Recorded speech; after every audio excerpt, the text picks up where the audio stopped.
Vegeta finally understands how Black Frieza was able to get so powerful.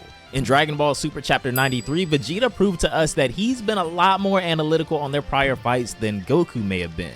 Goku and Broly are in the middle of training to control his rage, but take a short break once Broly begins to lose control again.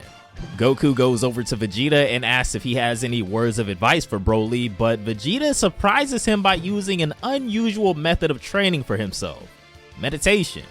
What did our previous opponents have that we lacked, Kakarot? He asks him. Goku, of course, just assumes that they need to train their bodies harder to become stronger, but this is extremely surface level, as Vegeta would tell him. Vegeta tells him that their bodies have long since gotten to the point that they've reached their physical limits, and in that respect, they were about on par with all those past opponents. The key difference is how they wielded their power. Even though they mastered Super Saiyan Blue at this point, he and Goku still allow too much excess energy to escape, and as a result, they waste a lot of power when they fight. They gotta force their bodies and minds to completely relax until the moment of attack to maximize their explosiveness, something that guys like Jiren, Moro, Gas, and Black Frieza have all figured out how to do.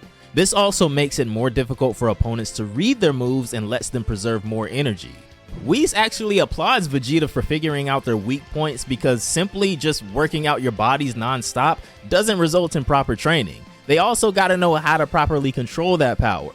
Until they can master this level of control, they'll never be able to reach the pinnacle of where they've been able to bring their bodies to now and be capable of beating Black Frieza.